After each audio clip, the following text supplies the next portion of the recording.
सो ED question 2 में आपको given जो सिलेंडर दिया है, एक जो स्टैंड हुआ हुआ है वाई एक्सिस पैरेलल है। आपने क्या करना है, सबसे पहले सिलेंडर का अगर फ्रंट व्यू से देख ऑब्जर्व कर रहे हैं तो सिलेंडर आपको फ्रंट व्यू पे एज अ रेक्टेंगल नजर आएगा। रेक्टेंगल की आपको सबसे पहले डायमेंशन नोट कर लीजिए। क्वेश्चन में क्या दिया हुआ है, रेक्टेंगल आपको 50-70 का 50 की जो दिया हुआ है वो बेस सर्कल का दिया हुआ है, लेकिन फ्रंट व्यू से आपको एज अ रेक्टेंगल ड्रॉ होगा। सबसे पहले आपने क्या करना है, 50/70 का रेक्टेंगल ड्रॉ कर लेना है। ये रेक्टेंगल 50/70 का ड्रॉ कर लेना है सबसे पहले, ये वाला रेक्टेंगल, ये रेक्टेंगल 50/70 का ड्रॉ कर लेना है। फिर आपको अगला जो दिया हुआ है वो एक स्क्वायर पिरामिड दिया हुआ है। स्क्वायर पिरामिड मतलब है इस तरह का ऑब्जेक्ट है कि मतलब जो इसकी बेस पे होगा, पिरामिड उसे कहते हैं, जो बेस पे होगा वही आपके पास उसके टॉप पर होगा। जो उसके बेस पे होगा मतलब बॉटम में होगा वही उसके टॉप पे होगा। मतलब स्क्वायर पिरामिड है तो स्क्वायर आपका उसके इस तरीके का ऑब्जेक्ट होगा। मतलब स्क्वायर अगर टॉप से इसको हम ऑब्जर्व कर रहे हैं तो नीचे भी इसके स्क्वायर होगा। सिंपली इस तरीके का ऑब्जेक्ट पिरामिड होता है। स्क्वायर पिरामिड है, इसके टॉप पे स्क्वायर है और बॉटम पे भी स्क्वायर है। अगर मैं इसको हिडन लाइन से शो कर रहा हूँ इस तरीके से, ये आपके पास किस तरीके से रखा हुआ है, मतलब इस तरीके से रखा हुआ है, ये ऐसे। अब ऐसे किस लिए बदल रहे, तो उसमें उसने कहा है कि अगर ये हॉरिजॉन्टल प्लेन है एच पी, तो उसने क्या कहा है, इंक्लाइंड हुए हुए ऑल द फेसेस उसके इंक्लाइंड हुए एच पी पे इक्वली। अब इसको ऐसा क्वेश्चन 1 में भी करा है, अगर हम इसको देखें तो 45 का एंगल ये बनेगा, 45 का एंगल ये, 45 का एंगल ये और 45 का एंगल ये। तो सिंपली ये एच पी हॉरिजॉन्टल प्लेन के ऑल द फेसेस इंक्लाइंड हुई है एच पी प्लेन के अबाउट 45 45 45। तो इस तरीके से आपकी ओरिएंटेशन है जो सिलेंडर के अंदर आपके स्क्वायर पिरामिड पेनिट्रेट हो रहा है। तो सिंपली इस स्क्वायर इसको बनाने के लिए आपने क्या करना है, एक साइड व्यू का इस्तेमाल करना है। आपने क्या करना है, साइड पे आपने कितने डिस्टेंस पे पहले बेस लाइन बना देनी है, क्योंकि मीटर लाइन की बहुत ज़्यादा ज़रूरत पड़ जाती है। मैंने क्या ऑब्जर्व किया, ये वाली बेस लाइन को मैंने ऑप्ट किया, ये बेस लाइन बनाई, इसी के इक्वल डिस्टेंस पे मैंने यहाँ बेस लाइन बना दी, एक बेस लाइन यहाँ बना दी। क्या करना है, बेस लाइन ये इस एक नीचे बेस लाइन बनाई, एक साइड पे बेस लाइन बनाई। फिर वहाँ से मैंने ये 70 क्योंकि ये रेक्टेंगल जो आपको नज़र आ रहा है, सिलेंडर था रेक्टेंगल, फ्रंट व्यू पे भी आपको रेक्टेंगल नज़र आ रहा है और साइड व्यू पे सिंपली दोबारा रेक्टेंगल कंस्ट्रक्ट कर लिया 80/70 का, 70/50 का, सॉरी वो फ्रंट क्वेश्चन नंबर 1 में था।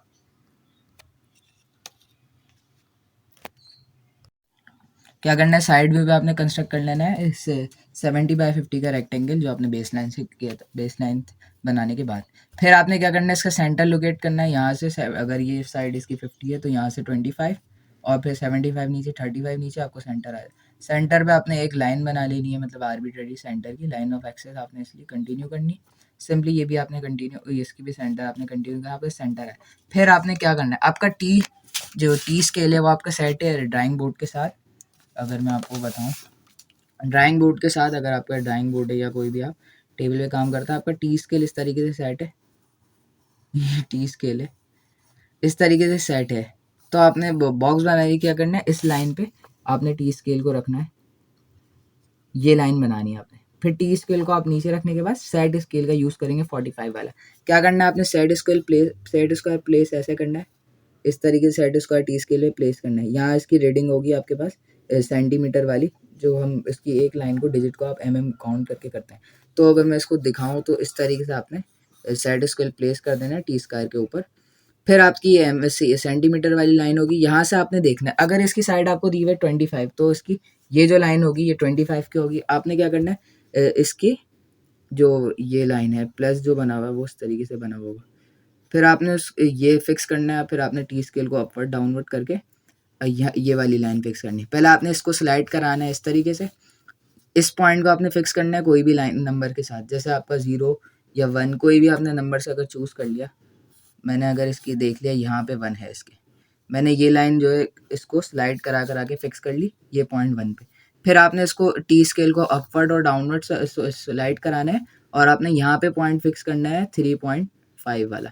तो ये आपके पास डिस्टेंस हो जाएगा 22.5 का। तो आपने सिंपली ये लाइन कंस्ट्रक्ट कर लेनी, ये लाइन आपकी कंस्ट्रक्ट हो जाएगी। फिर आपने क्या करना है, यहीं से अपने सेट स्क्वायर को अपने आगे लेके जाना है इस पॉइंट पे। इस पॉइंट पे लेके जाना है आपने और ये लाइन कंस्ट्रक्ट करनी है, मतलब इसको स्लाइड करा के आगे लेके जाना है, ये लाइन कंस्ट्रक्ट कर लेनी। फिर आपने सिंपली दोबारा टी स्केल के ऊपर करके आपने टी स्केल को ऊपर करके सेट स्क्वायर आपने नीचे रखना है 45 वाला, और फिर ये लाइन कंस्ट्रक्ट कर लेनी है इस पॉइंट से 45 डिग्री की लाइन यहाँ पे, फिर यहाँ से इस पॉइंट से 45 डिग्री की लाइन, तो आपको ये साइड व्यू का रेक्ट ये बन जाएगा स्क्वायर। फिर आपने इसको प्रोजेक्ट कराना है फ्रंट पे प्रोजेक्ट कराना है आपने इस वाली लाइन को, ये आ जाएगी। अब इसकी आपको जो दी हुई है डायमेंशन जो गिवन दी है वो गी हुई है 70 की लाइन। तो आपने क्या करना है, इस पॉइंट से जो आपकी इसके सेंटर वाली पॉइंट है बाइसेक्टिंग परपेंडिकुलर बाइसेक्टर है, तो आपने 35 इधर और 35 इधर की लाइन खींच देनी है। 35 इधर 35 इधर, इस तरीके से आप इसकी दूसरी लाइन के साथ करेंगे 35 इधर 35। अब ये जो है इसका वर्टेक्स आपको, मतलब आपके पास ऑब्जेक्ट अगर ये रखा हुआ है तो ये फ्रंट वाली लाइन भी आपको जो है, अगर ये वर्टेक्स है तो आपको फ्रंट से भी एक लाइन ऑब्जर्व हो रही होगी सॉलिड, तो आपने इस लाइन को भी डार्क कर लेना है। मैं बता रहा था कि ये सेंटर लाइन नहीं है, लाइन ऑफ एक्सिस नहीं है, जैसे इस क्वेश्चन में मैंने एक्सिस बनाई थी, लाइन ऑफ एक्सिस बनाई थी सेंटर, इस पे जो आपको वर्टेक्स नज़र आएगा, मैंने बीच की तो दिखाई थी, खैर वो बाद में होगा, लेकिन ये लाइन नज़र आएगी सॉलिड, मैं बता रहा हूँ क्यों, इस वर्टेक्स की वजह से, ये वाले वर्टेक्स की वजह से। सिंपली अब आप आते हैं, ये फ्रंट व्यू कंस्ट्रक्ट हो गया, इसके बाद आते हैं आप टॉप व्यू पे आपको सिलेंडर सर्किल नज़र आएगा। बेस लाइन के बाद आपने क्या करना है, जो सिलेंडर है, जो स्टैंड सिलेंडर था वो 50 का डाया था, तो आपने बेस लाइन के बाद 25 नीचे के बाद आपने एक सर्किल कंस्ट्रक्ट कर लेना, उसका सेंटर आने का 50।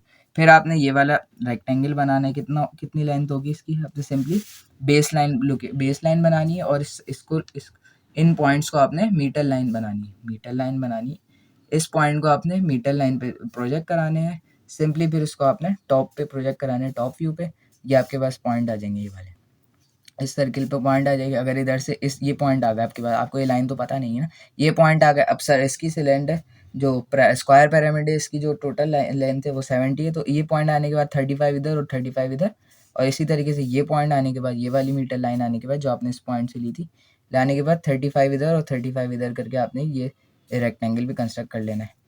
फिर इसका आपने फ्रंट व्यू भी बन गया, टॉप भी बन गया और साइड भी बन गया। फिर आते हैं इंटरसेक्टिंग कर्व की तरफ।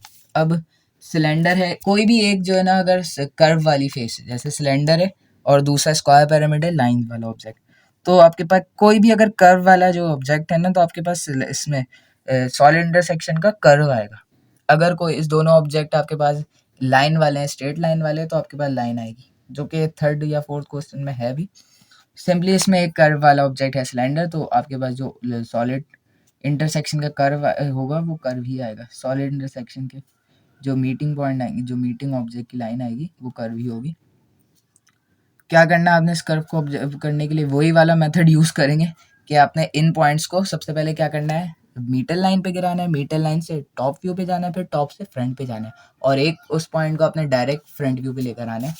तो आपने क्या करना है, सिंपली पहले ये पॉइंट ऑब्जर्व करना है, ये पॉइंट आपने मीटर लाइन पे प्रोजेक्ट कराया, फिर इधर लेके जाए, ये पॉइंट आप गया, फिर इसको टॉप पे लेके गए सिंपली, फिर इस वाले पॉइंट को, अब ये एक्सेस वाला पॉइंट था, तो ये पॉइंट आपके पास ये आ जाएगा, ये पॉइंट आपका लोकेट हो गया।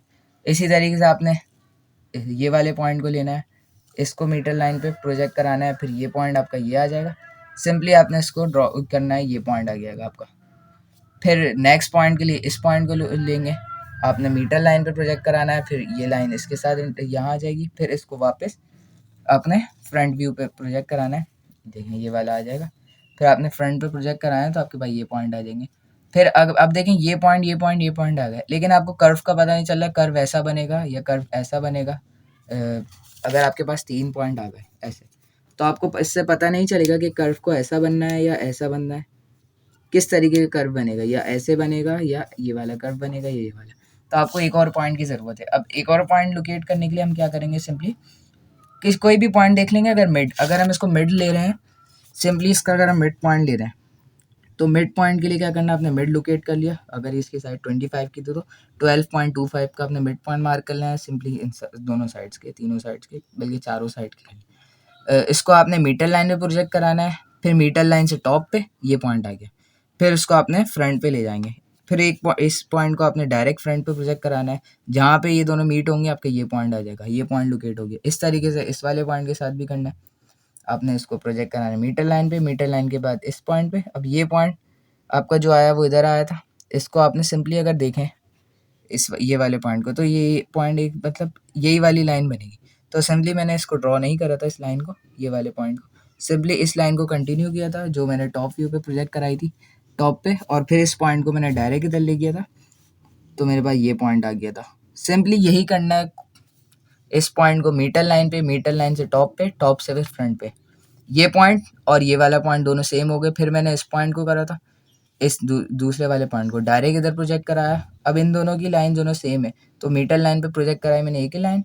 फिर इस तरीके से मैंने इस लाइन को भी यहाँ पे अगर प्रोजेक्ट कराऊँ, इसको मैं लेके गया फ्रंट पे, सिंपली मैंने ही कर दिया। यही तरीके से आपने ये वाले कर्व को ऑब्टेन करने के लिए करना है। क्या करना है, यही वाली लाइन जो मीटर लाइन्स की आ रही थी, आपने इसको कंटिन्यू रखना है यहाँ तक के जहाँ पे यहाँ पे आपका सर्किल पे इंटरसेक्ट होगी, वहाँ से आपने टॉप पे फ्रंट व्यू पे आपने ले जाना है, टॉप से फ्रंट व्यू पे प्रोजेक्ट करा देना है। फिर उसके बाद एक लाइन आपने डायरेक्ट यहाँ से फ्रंट पे करा देनी है प्रोजेक्ट, जहाँ पे इंटरसेक्ट होंगे वो आपके पॉइंट आ जाएंगे, फिर इसको फ्री हैंड से आपने ड्रॉ कर देना है।